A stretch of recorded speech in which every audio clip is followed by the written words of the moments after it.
ABP माझा, उघडा डोळे बघा नीट। आजचा विषय खरं तर आहे राज्यामध्ये अब्रूची लखतर वेशीवर टांगले गेलेल्या राज्याच्या आरोग्य व्यवस्थेचा। आपल्याला माहितीच असेल भंडाऱ्यामध्ये रुग्णालयामध्ये लहान मुलांच्या अतिदक्षता कक्षाला लागलेल्या आगीमध्ये 10 नवजात बालकांचा मृत्यू झालेला आहे। या मृत्यूला जबाबदार कोण आहे, कोणाच्या हलगर्जीपणामुळे हे सगळं झालेलं आहे, हाच आपला चर्चेचा विषय आहे। जास्त प्रस्तावना न देत आपण थेट विषयालाच हात घालूया। या चर्चेमध्ये माझ्यासोबत सहभागी होत आहेत आपल्यासोबत माजी पालकमंत्री आणि भाजपचे नेते चंद्रशेखर बावनकुळे जे माजी मंत्री राहिलेले आहेत या राज्याचे। आपल्यासोबत अविनाश भोंडवे आहेत, आयएमएचे माजी अध्यक्ष। त्याचबरोबर आपल्यासोबत आरोग्य पत्रकार संतोष आंधळे सुद्धा आहेत। काही वेळातच शिवसेना समर्थक अपक्ष आमदार नरेंद्र भोंडेकर जे भंडाऱ्याचे आहेत ते आपल्यासोबत चर्चेत सहभागी होतील। मी सुरुवातीला जाईन बावनकुळे यांच्याकडे। बावनकुळेजी, यापूर्वी सुद्धा आपण प्रतिक्रिया माध्यमांना दिलेली आहे, अनेक गंभीर आरोप आपण केलेले आहे, काय आहे इथली ग्राउंड रियालिटी? मी आयसीयू मध्ये जाऊन आलो बर आणि त्या परिवारांनाही संपूर्ण परिवाराची माझी भेट झाली, त्यांच्या नातेवाईकांची भेट झाली। परिस्थिती अशी आहे की मागच्या 8 दिवसापासून आयसीयू मध्ये आणि सामान्य रुग्णालयामध्ये इलेक्ट्रिकचं फ्लक्च्युएशन होतं। हो, त्या फ्लक्च्युएशनची माहिती तिथल्या नातेवाईकांनी तिथल्या सीएसला, तिथल्या वॉर्डचे जे प्रमुख आहेत त्यांना दिली होती। आता फ्लक्च्युएशन असल्यामुळं साधारणतः एखाद्या वेळ लोड वाढलं किंवा लोड कमी झाल्यामुळं तिथल्या एमसीबी एलसीबी जळणार, तिथे शॉर्ट सर्किट होणार। लोड जर तिथे कमी होत आहे किंवा वाढत आहे हे जर लक्ष दिलं नाही तर मग त्या ठिकाणी आग लागणार आणि मग अचानक आग लागली आणि एमसीबी एलसीबी आणि तिथल्या सर्व सिस्टीमला धूर तयार झाला। आगीमुळं तो धूर पसरला। मुलांचे ते जेवढे त्या ठिकाणी इन्स्ट्रुमेंट होते त्या ठिकाणी त्यांचं आयसीयूचं जे सपोर्ट होता तो निघाला आणि मुलं गेली। पण मला या ठिकाणी एवढंच सांगायचं आहे की एक हे प्रकरण आहे आणि दुसरं प्रकरण आहे की मागच्या 2018 मध्ये हे लक्षात आलं होतं की या बिल्डिंगला फायर प्रोटेक्शन सिस्टीम नाही आहे। बर आणि 2020 मध्ये 8 मे 2020 मध्ये फायर प्रोटेक्शन सिस्टीम लावण्याकरता 1,82,00,000 जो काही खर्च येतो तो खर्च डेप्युटी डायरेक्टर यांनी प्रस्ताव प्रिन्सिपल सेक्रेटरी, डायरेक्टर आणि जॉईंट डायरेक्टरला पाठवला। बर आता 20 मे पासून जर या प्रस्तावाला मान्यता दिली असती तर कदाचित आता जर अर्थ नाहीये जीवनामध्ये, तर त्या ठिकाणी फायर प्रोटेक्शन सिस्टीम आली असती, लागली असती, फायर प्रोटेक्शन सिस्टीम सुरू झाली असती तर आगही नसती लागली। आता दोन या बाबी असल्यामुळं या सदोष आहेत। त्याच्यामध्ये गुन्हा आहे का? तर गुन्हा आहे। यामध्ये प्रिन्सिपल सेक्रेटरीने का प्रस्ताव मंजूर केला नाही, हा काही प्ले ग्राउंडचा किंवा रस्त्याचा प्रस्ताव तो नव्हता की 4 महिने लेट केला तरी चालेल। हा तर आयसीयू मध्ये नवजात ते जे बालक आहे जिथे वय कमी, त्या ठिकाणी वेट कमी असतं अशा बालकांना ठेवण्याचं आयसीयू आहे। आता इतकं गंभीर असताना सरकारच्या प्रिन्सिपल सेक्रेटरीने, डायरेक्टरनी, जॉईंट डायरेक्टरनी त्या प्रस्तावाला लक्ष दिलं नाही आणि दुसरीकडे फायर प्रोटेक्शन सिस्टीम नसताना बिल्डिंग सुरू केली, हा एक दोष आहे। तिसरा दोष आहे की 8 दिवसापासून फ्लक्च्युएशन असताना तुम्ही फ्लक्च्युएशनकडे लक्ष दिलं नाही आणि त्या ठिकाणी सर्व सिस्टीम फेल झाल्या, त्यामुळे हा ऍक्सिडेंट झाला। हा सदोष आहे। सदोष मनुष्यवधाचा गुन्हा केला सरकारने, त्याची चौकशी जाहीर केली। चौकशीने माझी विनंती उद्धवजींना आहे की चौकशी नुसती थातूरमातूर करू नका। केंद्र सरकारचे इलेक्ट्रिकल डिपार्टमेंटचे, हेल्थ डिपार्टमेंटचे, महाराष्ट्राचे हेल्थ डिपार्टमेंटचे, केंद्र सरकारचे जे काही लोक घ्यायचे असतील ते एक्सपर्ट घ्या आणि 7 दिवसात निर्णय करा। हे 2-2 वर्ष चौकशी चालेल आणि चौकशींची काय होईल, एखाद्या नर्सचा, एखाद्या चपराशाचा बळी घेऊन सोडून देतील। यामध्ये वरिष्ठ अधिकाऱ्याचा दोष आहे।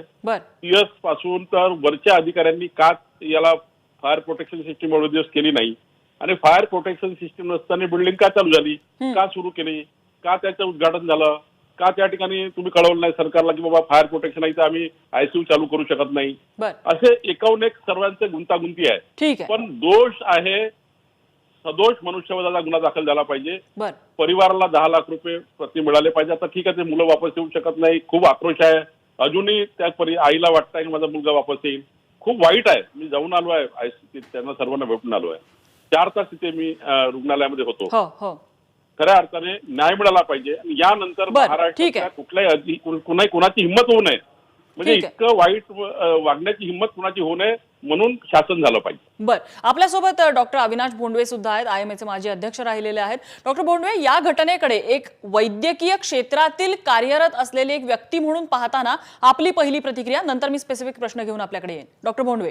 होय, एक याच्यामध्ये गोष्ट अशी आहे की रुग्णालय ही रुग्णांचे प्राण वाचवण्यासाठी असतात आणि त्याच्यामध्ये साधी रुग्णालय असो किंवा अत्यंत उच्च दर्जाची रुग्णालय असो, जितकं रुग्णालयाचा दर्जा उच्च किंवा जितकं ते भारी, तिथं जास्तीत जास्त उपकरणं आणि जी विजेवर चालणारी असतात किंवा काही उपचार जे असतात की जे ज्वालाग्राही असतात, अशा प्रकारच्या गोष्टी चालतात आणि त्याच्यामुळं त्यासाठी खूप मोठे निकष आहेत.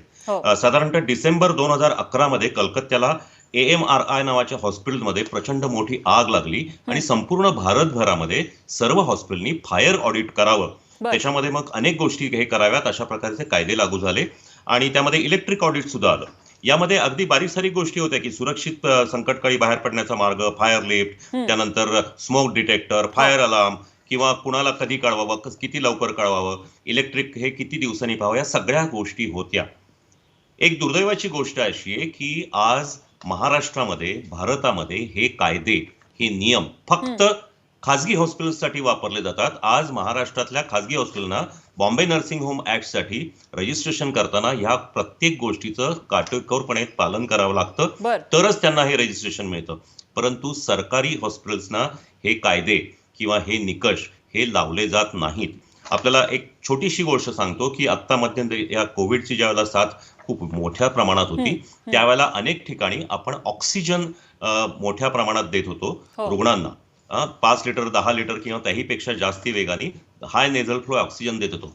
ह्या नेझल फ्लो ऑक्सिजनमध्ये एखादा विजेचा एखादा कण जरी त्याच्यामध्ये आला असता तरी संपूर्ण हॉस्पिटल उडून जाऊ शकलं असतं, कारण तिथे सगळे ऑक्सिजन सिलेंडर होते.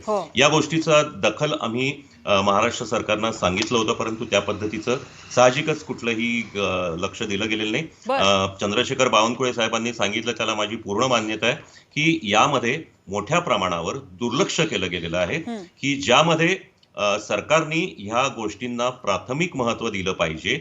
ज्या पद्धतीने भारत सरकारने एकच वाक्य सांगतो की मुळातच आरोग्य क्षेत्राला पहिल्यापासूनच खूप कमी महत्व दिलं जातं. भारत सरकार असो, राज्य सरकार असो, यासाठी निधीची उपलब्धता करत नाही आणि त्याच्यामुळे हे निकष पाळणाऱ्या गोष्टी ज्याच्यासाठी खर्च येतो त्या केल्या जात नाही आणि हे या सगळ्या गोष्टींचं कारण आहे. बरं, आपल्यासोबत आरोग्य पत्रकार संतोष आंधळे सुद्धा आहेत. संतोष, या घटनेकडे आपण ज्या वेळेला एक पत्रकार म्हणून पाहतो, आपल्याला खूप बारीक बारीक गोष्टींकडे याच्या लक्ष द्यायला लागतं. विशेषतः आता डॉक्टर भोंडवेंनी ज्या ज्या गोष्टींचा उल्लेख केलेला आहे, दुर्दैवी वास्तव आहे या क्षेत्रातलं. नम्रता, नक्कीच. कारण आपल्या इकडे सार्वजनिक आरोग्य व्यवस्थेतील जी रुग्णालय आहेत, म्हणजे आपल्याकडे 2 गट आहेत खरं तर. एक आहे जो वैद्यकीय शिक्षण विभागाच्या अंतर्गतले हॉस्पिटल्स आणि दुसरा आहे आरोग्य सेवेतील हॉस्पिटल्स. तिसरं आहे नगर विकास खात्यातील महापालिका, नगरपालिका यांची हॉस्पिटल. या सगळ्या सार्वजनिक आरोग्य व्यवस्थेतील हॉस्पिटलचं सबलीकरण ही काळाची गरज आहे. अनेक वेळा काय होतं, जसं भोंडवे सरांनी सांगितलं की जे फायर सेफ्टी ऑडिट आहे जे करून दिलं होतं, ते हे शासकीय रुग्णातील लोक खरोखर पाळतात की नाही ह्याच्यावरती थर्ड पार्टी ऑडिट आता चेक करायला ठेवलं पाहिजे. कारण आपल्याकडे आगी लागणं या अशा पद्धतीचं हे काही नवीन नाही. तुम्हाला मी एकाच मिनिटात सांगतो की आपल्याकडे 4 घटना यापूर्वी घडल्या होत्या. 28 सप्टेंबर 2020 मध्ये कोल्हापूर येथील छत्रपती प्रेमचंद्रराजे हॉस्पिटल, तिथे अशाच पद्धतीची पहाटे आग लागली होती शॉर्ट सर्किटची. नंतर दुसरी ऑफकोर्स अनर्थ टळला, 16 रुग्ण आपण बाहेर काढण्यात यशस्वी झालो. त्याच्यानंतर नायर येथील OPD विभागामध्ये 21 नोव्हेंबर 2020 रोजी संध्याकाळी भीषण आग लागली होती. तिथे दुसऱ्या तिसऱ्या मजल्यावरती इलेक्ट्रिक डक्टमध्ये बिघाड झाला होता. 13 ऑक्टोबर 2020 रोजी मुलुंड येथील मुंबई येथील अपेक्स रुग्णालयामध्ये सोमवारी सायंकाळी 6:20च्या सुमारास आग लागली होती. 4 दिवसापूर्वी पिंपरी येथील जम्बो कोविड सेंटर येथे ट्रान्सफॉर्मरला आग लागली होती. तर अशा पद्धतीच्या ज्या सरकारी आपल्या यंत्रणा आहेत तिथे अशा पद्धती शॉर्ट सर्किटचे प्रकार घडतात आहे. मात्र याच्यावरती अंकुश कोण ठेवतंय का की केवळ सरकारी हॉस्पिटल्स आहे म्हणून त्याला सोडून द्यायचं, त्यांच्याबद्दल काय बोलायचं नाही असं चाललंय. माझ्या मते ह्या सगळ्या हॉस्पिटलचं एक सबलीकरण केलं पाहिजे, एक व्हाईट पेपर काढला पाहिजे. जी शासन व्यवस्थेतील हॉस्पिटल्स आहेत त्या सगळ्यांचं एक फायर ऑडिट, सेफ्टी ऑडिट केलं पाहिजे आणि त्यांच्याकडून थर्ड पार्टी, शासनाची नाही, स्वायत्त संस्था असलेली यंत्रणा राबवून हे सगळे ऑडिट केले पाहिजे. नाहीतर अशा घटना वारंवार घडत राहतील आणि नाहक बळी जात राहतील. अगदी अगदी खरं आहे. हा व्हाईट पेपर जो तुम्ही म्हणालात ना, हे खरोखर झालं पाहिजे. सगळ्याच सरकारी आणि इथलं जे स्थानिक प्रशासन आहे त्यांच्या अखत्यारीत येणाऱ्या सगळ्या वैद्यकीय व्यवस्थेबद्दल संपूर्ण हे झालं पाहिजे. आपल्यासोबत रुपाली चाकणकर आहेत, राष्ट्रवादीच्या नेत्या. रुपालीताई, मी आपल्याकडे सरकारची प्रतिनिधी म्हणून आपल्याकडे पाहते आणि तशी प्रतिक्रिया मी आपल्याकडनं घेणार आहे. या क्षणाला राज्याची आरोग्य व्यवस्था व्हेंटिलेटरवर आहे का, हा प्रश्न पुन्हा एकदा आम्ही विचारतोय. मी आता पहिल्यांदा म्हणत नाहीये, पुन्हा एकदा विचारतोय, कारण वारंवार ही सरकारी आरोग्य आस्थापना ज्या आहेत त्याच्यामध्ये असेच हलगर्जीचे प्रकार समोर येत आहेत. आणि आता तर 10 चिमुकली बाळं हो, ज्यांनी आता डोळे उघडून कदाचित ही दुनिया बघितली पण नसेल, अशी बाळं त्या ठिकाणी जगाचा निरोप घेतात. आणि ते सुद्धा का, तर कोणाच्या तरी चुकीमुळे. काय म्हणायचं या सगळ्याला? आक्रोश असा आहे, सरकारच्या नावानं टाहो फोडतायत. कशी ही नुकसान भरपाई करणार सरकार? सुरुवातीलाच मी सांगू इच्छिते, ही जी घटना घडली ती अतिशय दुर्दैवी आहे, हृदयाला पिळवणारी घटना आहे. अगदी खरं. यामध्ये आपण जी नवजात बालक आहे त्यांच्यावरती अंतिम संस्कार करत आहोत. काही यामध्ये मृतकांच्या कुटुंबाला देखील आपण 5 लाखाच्या मदतीची घोषणा केली. पण हे मदत केली म्हणून भरून निघण्यासारखी कुठलीच गोष्ट नाही. हे निश्चितपणाने आई म्हणून मला वेदना समजू शकतात आणि याची मला चांगल्या पद्धतीने जाणीव होते. याच्यामध्ये या चौकशीसाठी राज्य सरकारच्या वतीने 3 गट तयार करण्यात आलेले आहेत. त्या ठिकाणी नेमकं काय घडलं, शॉर्ट सर्किट कसा झाला, याची सगळी माहिती घेतली जात आहे. निष्काळजीपणा यात झाला असेल तर त्याला शिक्षा ही झालीच पाहिजे आणि यापुढे अशा घटना घडणार नाही यासाठी सगळे ऑडिट केले जाणार आहे. अजूनही आपण झाला असेल याच प्रिझ्युम्पशन मध्ये आहोत, असंच अज्युम करून चालू की कदाचित झाला असेल. धडधडीत समोर दिसतंय की निष्काळजीपणा झालेला आहे, सगळेजण सांगतायत. 10 जीव गेलेत आहोत त्या ठिकाणी. हो बरोबर आहे. यामध्ये 10 नवजात बालकांचे जीव गेलेले आहेत आणि जो निष्काळजीपणा म्हणजे ज्याने कोणी त्यांच्याकडून झालेला आहे किंवा हे शॉर्ट सर्किट कशामुळे झालं काय, त्याच्यावरती कारवाई ही होणारच आहे आणि ती केलीच गेली पाहिजे. पण याही पलीकडे जाऊन मला असं सांगायचंय, आपण जसं म्हणताय की राज्य सरकारची आरोग्य व्यवस्था ही अजूनही व्हेंटिलेटरवरती आहे का, तर अशा घटना घडत असताना ह्या घडूच नाही यासाठीही आपण चांगल्या पद्धतीने प्रयत्न करावे. याआधी माझे काही डॉक्टर तज्ञ सहकार्यांनी आपले मत व्यक्त केली. यामध्ये त्यांनी देखील सांगितलं की या सरकारी हॉस्पिटलमध्ये सुरक्षेच्या बाबत ज्या काही त्रुटी राहतात किंवा राहिलेल्या आहेत त्या भरून काढण्यासाठी राज्य सरकार निश्चितपणाने प्रयत्न करेल. काही पलीकडे जाऊन मला तुम्हाला आवर्जून सांगायचंय, गेले 8-9 महिने कोरोनाच्या या कालावधीमध्ये राज्य सरकारने राज्याच्या जनतेची एक पालक म्हणून घेतलेली काळजी आपण सर्वजण अतिशय जागरूकतेने पाहत आहात. त्याच्यामुळे जाणून बुजून असा कुठला विषय होण्याबाबत की आपण पालक म्हणून घेतलेली काळजी म्हणजे सरकारची जबाबदारीच आहे ती यंत्रणा उभी करून देणं. त्याबद्दल सुद्धा डॉक्टर भोंडवेंनी एक मुद्दा उपस्थित केलेला होता. ऑक्सिजनचे सिलेंडर्स भरलेले होते हॉस्पिटल्समध्ये. एक चुकीचं पाऊल, एक चुकीची ठिणगी सुद्धा अख्खं हॉस्पिटल उडून देऊ शकली असती. त्याबाबत सरकारला अहवाल दिलेले होते. सरकारकडून सुरक्षेच्या उपाययोजना केल्या का, तर त्याचंही उत्तर नकारात्मकच आहे. रुपाली चाकणकर, समजू शकतो की त्या काळामध्ये आपल्याकडे रिसोर्सेस कमी होते, पण म्हणून सुरक्षेच्या बाबतीमध्ये आपल्याला कुठचंही हयगय करून चालत नाही, कारण इथे गाठ जीवाशी असते.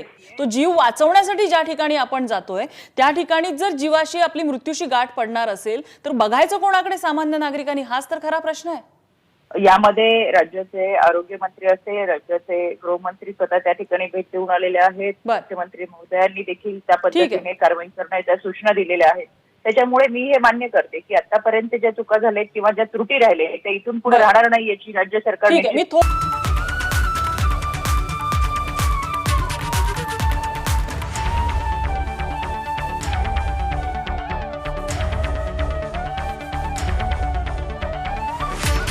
मी जाईन. नरेंद्र भोंडेकर आपल्यासोबत अपक्ष आमदार आहेत जे आणि शिवसेना समर्थक आहेत. भोंडेकरजी, भंडाऱ्यामध्ये ही जी घटना घडलेली आहे, प्राथमिकदर्शी आपण दोषी कोणाला मानायचं? या लहान मुलांचे बळी कोणी घेतले तसं म्हणायचं?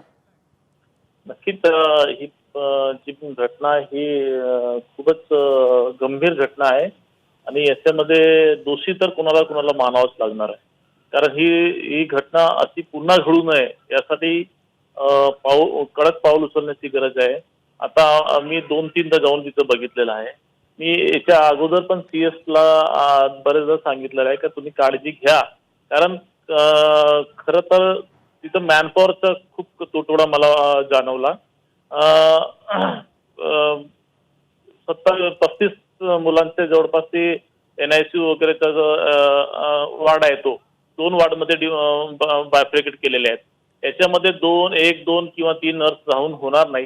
तो निदान तुम्ही जर 1, 2 पेशंट 3 पेशंटच्या अगेन्स्ट मध्ये एक नर्स असायला पाहिजे.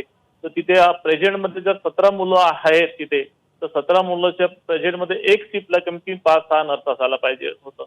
आणि होते कसं का हॉस्पिटल, गव्हर्नमेंट हॉस्पिटलची परिस्थिती अशी आहे का 30 बेड असतील, तिथे एक नर्स 30 रेकॉर्ड तयार करते, 30 सगळं ट्रीटमेंट करते. तर हे कुठंतरी आरोग्य विभागावरती मग ते सरकार कोणाची बोंडेकरजी, याकडे लोकप्रतिनिधी म्हणून तुम्ही लोकांनीच लक्ष दिलं पाहिजे ना. आम्ही तुम्हाला निवडून त्यासाठीच दिलेलं आहे. पालकमंत्री फिरकत नाहीत जिल्ह्याकडे. आपल्यासारखे आमदार जर स्टाफ कमी आहे याची थेट कबुलीच देत आहेत. जनतेनं बघायचं कोणाकडे मग? नाही, कबुली देतात म्हणजे कसं आहे की हे अनेक वर्षाचा हा पॅटर्न आहे. हा पॅटर्न आता बदलून नवीन पॅटर्न आणणं गरजेचं आहे. मी पुन्हा सांगतो, याला राजकीय कोणाची सत्ता आहे, कोण आहे याच्या पलीकडे जाऊन हा आरोग्य विभागाला अधिक बजेट देण्याची गरज आहे. कारण ही अशी घटना पुन्हा होऊ नये यासाठी हा पॅटर्न जो मुळात आहे, चौकशी होईल, आरोपी होतील, दोषी करतील, कारवाई होईल, हे तर करावंच लागणार आहे. ते आता ऑडिट पण होईलच.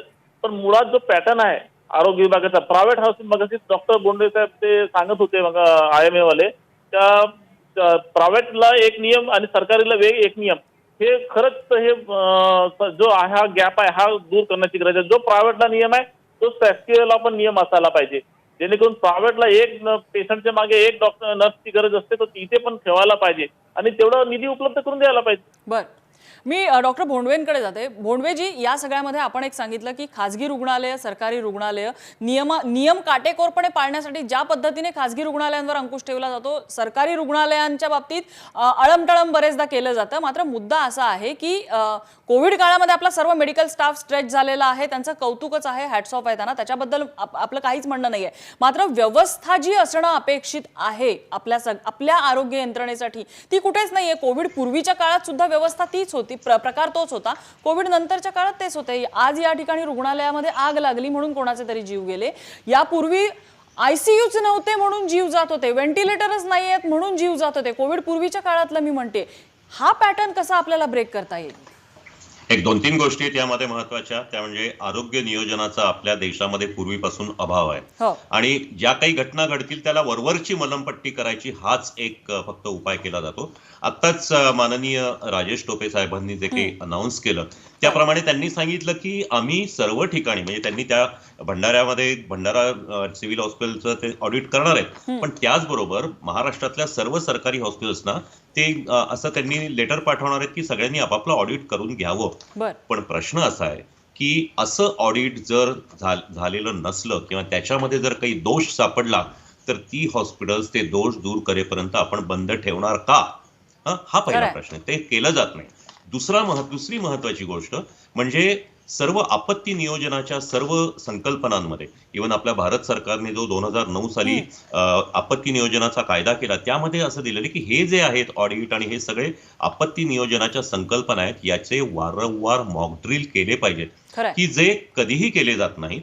आणि त्याची जर आपण या पद्धतीने हे केलं गेलं तर अनेक आपत्तींपासून, ह्या केवळ इस्पितळामधल्याच नव्हे तर महापूर किंवा इतर ह्या गोष्टींपासूनही आपण वाचू शकू.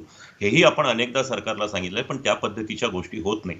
आणि सर्वात महत्वाची गोष्ट मी नम्रताजी आपल्याला सांगेन की इलेक्ट्रिकल ऑडिट, स्ट्रक्चरल ऑडिट आणि फायर ऑडिट या 3 गोष्टींचा माननीय मंत्री महोदयांनी उल्लेख केला. पण यामध्ये सर्वात महत्वाची गोष्ट आहे ते जे यंत्र आहे किंवा ही जी यंत्र आहेत, विशेषतः बेबी इन्क्युबेटर किंवा बेबी वॉर्मर किंवा सर्जरीसाठी वापरणाऱ्या कॉटरीज किंवा वेगवेगळ्या प्रकारे जी लॅबोरेटरी किंवा एक्सरे किंवा स्कॅन मध्ये अनेक यंत्र वापरली जातात. मगाशी मी हाय नेझल फ्लो हे म्हणलं, यासाठीची सुरक्षा व्यवस्था योग्य पद्धतीची आहे असे निकष असलेलेच फक्त इन्स्ट्रुमेंट्स यायला पाहिजेत. मी तुम्हाला सांगतो की म्हणजे भोंडवे सर, आपण असं सुचवताय की आम्ही अद्ययावत झालोच्या नावाखाली आपण व्यवस्था खूप आणतोय, पण त्या दिव्याखालचा जो अंधार आहे त्याला लागणारी जी सपोर्टिंग यंत्रणा आहे त्याच्या सुरक्षेसाठी तिची वानवाच आहे अजूनही म्हटल्यानंतर अशा घटना जर झाल्या तर आपल्याकडे आभाळच फाटतंय आणि असेच निष्पापांचे जीव जातात. अगदी खरं, हीच वस्तुस्थिती आहे आता सध्या तरी आरोग्य यंत्रणेमध्ये आपल्याला ही दिसते. एक छोटासा ब्रेक घेऊन आपण याच मुद्द्यावरती मी संतोष आंधळे यांच्याकडे आपल्याला जायचंय, चंद्रशेखर बावनकुळे यांच्याकडे जायचंय. छोटासा ब्रेक, लगेचच परत येतोय.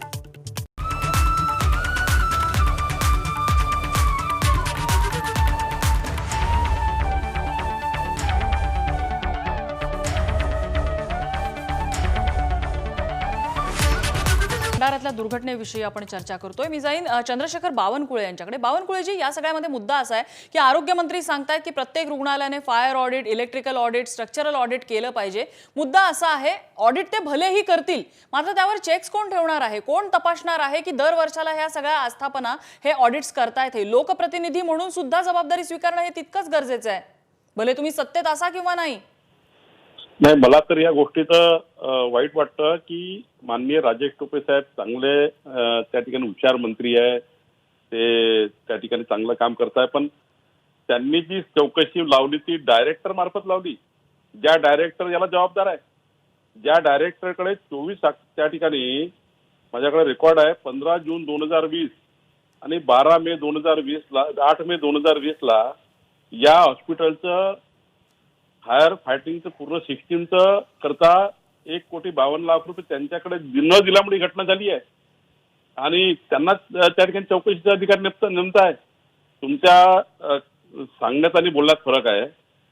चौकशी लावायची असेल तर उच्चस्तरीय लावली गेली पाहिजे. डायरेक्टरच्या लेवलची चौकशी काय होणार, यातनं एखाद्या नर्स सस्पेंड करणार, एखाद्या चपराशाला सस्पेंड करणार. म्हणजे बावनकुळेजी, तुम्ही असं सुचवताय की ज्यांचे हात कदाचित यामध्ये गुंतलेले असू शकतात त्यांच्याच हाती चौकशीचा लगाम दिलेला आहे, असं म्हणायचंय तुम्हाला? माझ्याकडे पेपर्स आहे की डायरेक्टरकडे हा प्रस्ताव जून आणि मे महिन्यापासून गेला की 1,52,00,000 द्या हा या पूर्ण सिस्टीम चांगला करण्याकरता. त्यांनी दिले नाही आणि आता ते सांगतात की डायरेक्टर चौकशी करणार. दुसरं याच्यामध्ये इलेक्ट्रिकल इन्स्पेक्टर सांगणार की आता इलेक्ट्रिकल काय शॉर्ट सर्किट झालं, उच्चस्तरीय ते लपवालपवी होऊन करणार सर्व आणि काही होणार नाही. माझी विनंती हे खूपच गंभीर आहे. तुमचा मुद्दा कळला. माझ्याकडे आय एम सॉरी, माझ्याकडे वेळ कमी आहे, मी तुम्हाला इंटरप्ट करते. रुपाली चाकणकर, याला काय म्हणायचं? म्हणजे ज्या डायरेक्टर ज्यांनी ही खरं तर हा मुद्दा पुढे नेणं अपेक्षित होता, आता बावनकुळेंनी काय सांगितलं तुम्ही ऐकलं असेलच, त्यांच्या मार्फतच जरी चौकशी होत असेल तर ती निष्पक्ष होईल याची गॅरंटी काय? नम्रताजी, याच्यामध्ये डायरेक्टरच्या माध्यमातून चौकशी होणार असली तरी फक्त डायरेक्टर चौकशी करतील आणि बाकीचे लोक डोळे झाकून बसतील असा विषय नाहीये. राज्याचे आरोग्यमंत्री स्वतः जातीने लक्ष घालतात, गृहमंत्री लक्ष घालतात, सन्माननीय मुख्यमंत्री महोदय, आदरणीय उपमुख्यमंत्री महोदय हे त्यामध्ये लक्ष घालतात. त्याच्यामुळे डायरेक्टरकडे दिला आणि म्हणून बाकीचे लोक निवांत आहेत किंवा त्यांचं दुर्लक्ष होणार आहे असं काही मध्ये होत नाहीये. आता जी व्यवस्था त्या ठिकाणची आहे, आपल्याकडे सकाळपर्यंत किंवा आज रात्रीपर्यंत हा सगळा रिपोर्ट येणं फार गरजेचं आणि माहिती मिळणं गरजेचं असताना आपण ती माहिती गोळा करण्याचा प्रयत्न करत असताना हा काही राजकारणाचा विषय नाहीये. यामध्ये आमची हीच अपेक्षा आहे रुपाली की यामध्ये राजकारण होऊ नये. माझ्याकडे अगदी शेवटची 15 सेकंद आहेत, मी सॉरी तुम्हाला थांबवते. संतोष आंध्रेजी, मला वाइंड अप कमेंट हवे तुमची, अगदी 15 सेकंद थोडक्यात.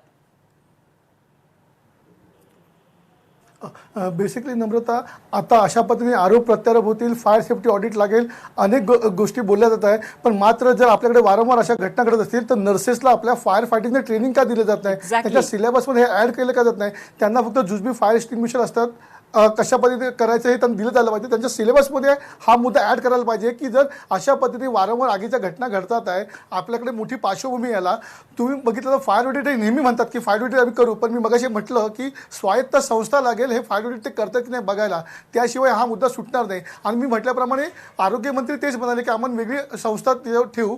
माझं मत आहे जोपर्यंत थर्ड पार्टी ऑडिट ह्या सगळ्या सरकारी रुग्णालयावरती येत नाही तोपर्यंत ह्याला कुठेतरी आळा बसणार नाही असं मला वाटतं. अगदी खरं आहे.